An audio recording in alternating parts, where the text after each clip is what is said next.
All right. Oh, God. Hello, everybody. Welcome back to the seventh rule. Cirroc Lofton is telling animal jokes, and you're missing out. But it's good stuff. So, what we're going to do, rats. Is we're going to talk about this episode a little bit more. It's a bit of a deep dive, but we're also going to be covering our previous review of this when Aaron was with us. This was almost 4 years ago. We were talking about Deep Space Nine, and we want to kind of compare and contrast, what we feel about it now versus how we felt about it back then. We've got our good buddy Jed Thompson here. We have our very good buddy Jason Okun here. How do you pronounce that last name, sir? Okun. Jason Okun is here. My live in Tokyo is also here. And the evil one, Goldu Scott Jensen. All right. So, first things first, Malissa has chosen some fun items for us to enjoy together as a group. And we will pull them up right now. Hey. So this is from about 3.5 years ago. And ARON EISENBERG brings up a nice point. Check this out. How they told the stories and how they started connecting characters and relationships. They didn't do it in exposition. They didn't do, Odo, this and this. Oh, Garrick, this is who I am. And this is my past. And then Bashir, when I was going to the academy, they didn't do any of that. And as a matter of fact, they just used the characters of who they are of themselves, their personalities, their idiosyncratic behavior, and within the context of this story of this Konma, am I saying that right? It's Konma. Is that right? This terrorist, if you will, is one person's rebel, is another person's terrorist. And within the crux of the story, they're connecting characters and relationships through action. And I think that's what I loved more than anything. How they did it, how the writers wrote that. I didn't feel... Okay. So, what do you guys think of that? That's our guy, Aaron, always getting some good, deep, important stuff. And basically, he's telling us how great the Deep Space Nine writers are at show, don't tell. Right? And they're not... One thing I don't like is when a new character comes in, they're like, well, he's the smartest person in the academy. And it's like, okay. Yeah. Well, now I'd rather just show us that he's smart. But I don't know. What do you guys think of that? I think, I like listening to Aaron speak. He is inspirational. Even though he mispronounces things all the time.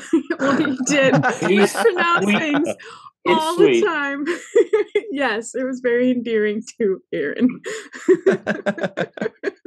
It was interesting to watch this episode and doing the concurrent TNG watch through here and just see the complete difference in style and tone and of that writing and the storytelling, as he was just mentioning there, and the subtleties, of course, that a simple tailor may have, of course, Andrew Robinson bringing him into, really fleshing out that character of Garrick, of course, specifically, but all the others, just you felt that like they were so well developed already, and this is the second episode. They left a lot unsaid right off the bat, just like you said, Ryan, right now. Don't show me, don't tell me. And you might have to wait a few episodes, you might have to wait a few years. But that was a big difference there. Why did you choose this particular segment, Melissa? Because, by the way, everybody, Melissa went and chose these segments for us. Well, because I thought that Aaron had made his point so beautifully, whether he got his pronunciation right or not. The point was that the writers did dive into these characters immediately. They hit the ground running with everyone. And to me, world building is really important. It goes hand in hand with character development, and those two things combined drive a story. And so I think Aaron hit the nail on the head. And showing and not telling is important to me when I watch something as well, because otherwise I start to roll my eyes and I get bored because you're telling me all of this stuff, and that's not interesting. It's not interesting. I want to see the drama. I want to see why Kira is butting heads with Sisko, and what makes her come at him the way that she does. And it's the history that she has fighting the Cardassians her entire life. I mean, she's a walking open wound, and there wouldn't be trust initially towards him or anybody who's coming in to essentially help them rebuild. So yeah, I think he nails it too, because of the way the writers kind of dig into these scenes. One thing that the Star Trek does a good job of is not dumbing down things for their audience. They treat their audience like they're intelligent and will be able to understand things. And if you don't understand it, they expect their audience to do the homework and research whatever it is that they don't understand. And I think that's one of the things that makes this show so good, is that they're not dumbing it down. They're keeping it, real in the sense of how people really interact with each other. I think there was a scene where Garrick said to the Duras sisters, he said, "Well, tell me what your plan is." And they're like, "I'm not going to tell you. Like, why would I tell you what my plan is?" And just the small little interactions like that, I enjoy the realness of it. What that's what the normal person is going to say. Hey, tell me what's yours in your secret sauce. It's a secret. So I feel like they do that a lot about when they create this drama on the show. There's a lot of butting heads, and there's a lot of real, honest responses to people. Odo was really engaged with Kira in that scene that they had in his office. There was he was giving natural responses to probe and to kind of investigate.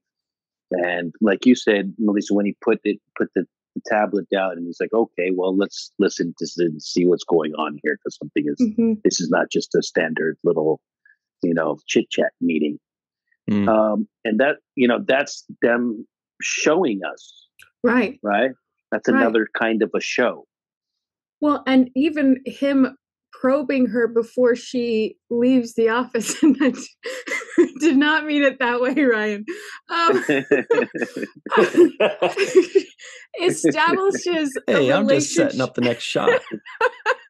Establishes a relationship between Kira and Odo. It shows us that they already have a relationship before this scene, that they already know each other pretty well. And he can tell when something is bothering her, and when she's upset, and when she needs to talk about something. And that's great. I hope all of my friends are able to do that too. When I need them to know when something's up and needs to talk. So right.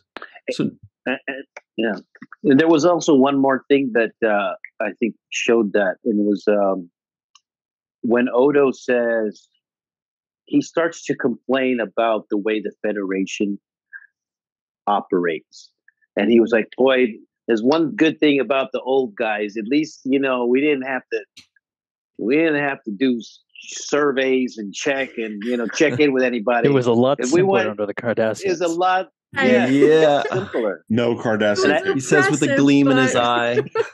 Yes. Yes. Mm.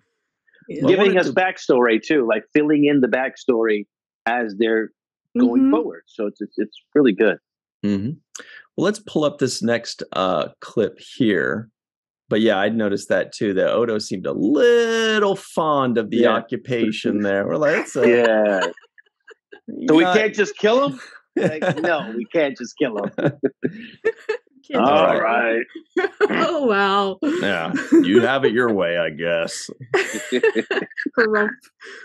Yeah. All right, so here it is. Take it away, Mr. Eisenberg. But Bashir was all wide-eyed. Oh, I think he's a spy for the Cardassians. And Sisko didn't tell him, he goes, no, I don't think so. He let him still just do his thing because Bashir was giving information that was really over Bashir's head, right? And then Sisko's like, go, because he's thinking there's something more. And Garak was subtly connecting the Federation to the Klingons without saying he was doing that. I have a suit for you today. Be there at 2250. Oh, that was brilliant. That's excellent writing because it's giving the crumbs, but not putting them all in one place. Everybody was part of the solution. Everybody was involved in finding what the truth was, and Garak was instrumental from this first episode. And boy, that's it's kind of weird watching myself, Cirroc. Is it weird watching yourself too? That's just kind of weird. It is. Watch 7 years of himself. Yeah. Like, what are these guys doing here? But and actually, more than that, is just this to see Aaron's passion and excitement and the way just to hear his voice again makes me feel good. Absolutely. His insight, his passion, like he speaks from his heart when he talks, and I love that about him. Yeah, and one of the biggest reasons I picked this clip, aside from Aaron's passion in it, I love that how excited he was about this show and watching it, and the things that he got from it.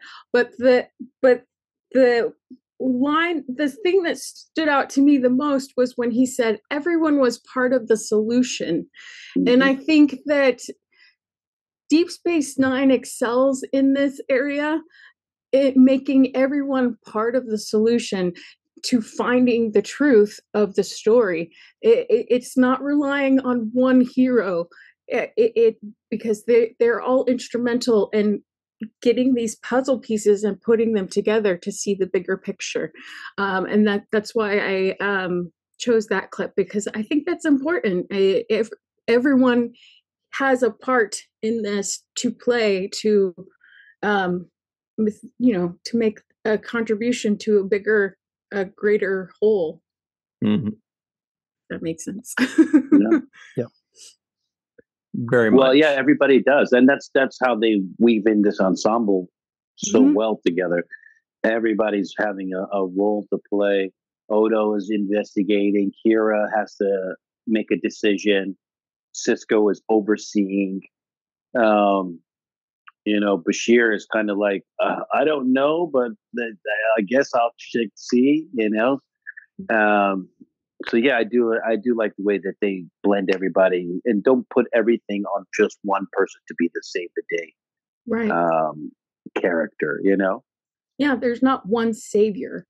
There's, everyone has a part. And a quick shout out to Sisko for dealing with every single personality known to humankind in one episode here, and just showing excellent managerial skills. Really, yeah. And that's writing right there. That up the food chain there. That's the writing and all that, like we just were talking about. Well, Jed, along those lines, do you think it would make a better commander to say, hey, I'm the leader, I'm in charge, this is the way things are, and they need to adjust to that person? Or do you think it makes a better commander to adjust the way you are addressing them or adjust your relationship based on that person? It's a great question that is applicable anywhere at any time. And, Sisko does such a great job there of understanding, the exuberance that's coming off of Bashir. I mean, he's just so pure and innocent, and we know how intelligent he is, and he's just bouncing off the consoles here, while O'Brien is, up to his elbows in isolinear chips, trying to keep the place, together, and Dax is over there just throwing out one-liners like, "And what makes you think that he's interested in you?" Like, and that sort of thing. And so he's dealing with, as a manager there, he's if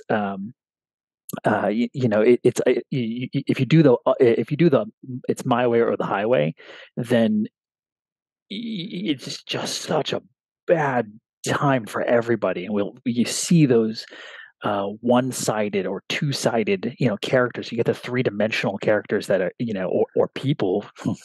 It's not get too real here, but where they're addressing everybody based on their personalities, and talking to Kira and being like, "I'm going to serve your head up on a platter next time you go above me," and because she needs that, and going to Bashir and just going, "Yep. Why don't you go get a suit later?" And just this just reacting and conversing with each person as they need it, and that's applicable anywhere. All right, well, let's hop onto this next one. Great stuff, Jed. Thank you. This is the next clip that Malissa prepared for us. One of the things I like that I wonder what was going through, like what was Renee's thought process, his subtext in the scene where he goes to Sisko, "Do you want me to tell Kira?"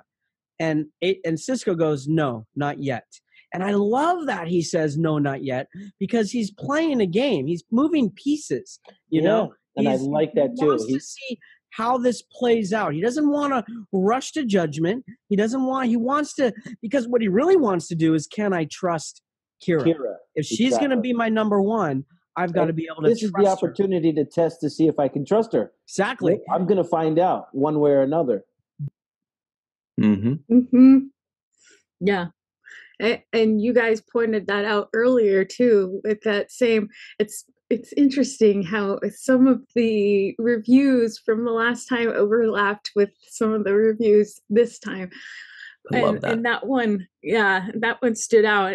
And that is great writing too, is seeing not only if Sisko can trust Kira, but if Sisko can trust Odo.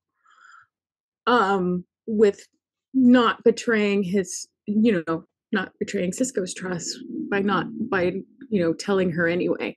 So, great writing all around, because each person is this chessboard piece, which is great. I think there's nothing cooler for me than incorporating Aaron into our conversations right now. I think this is just my favorite thing. I'm loving it so much. He's still teaching us things. I'm like, oh yeah, I forgot you said that. That's good stuff. What do we? Oh, there's his eye. Yeah, my pointing to the eye. Okay, DS9 with those three guys. We're going to take a quick break, and we're going to hop over on the other segment, and we're going to all talk about what we noticed this time, as opposed to all the other 40 times that we watched this episode, if anything. So everybody stick around. We'll be right back on The Seventh Rule with Aaron Eisenberg.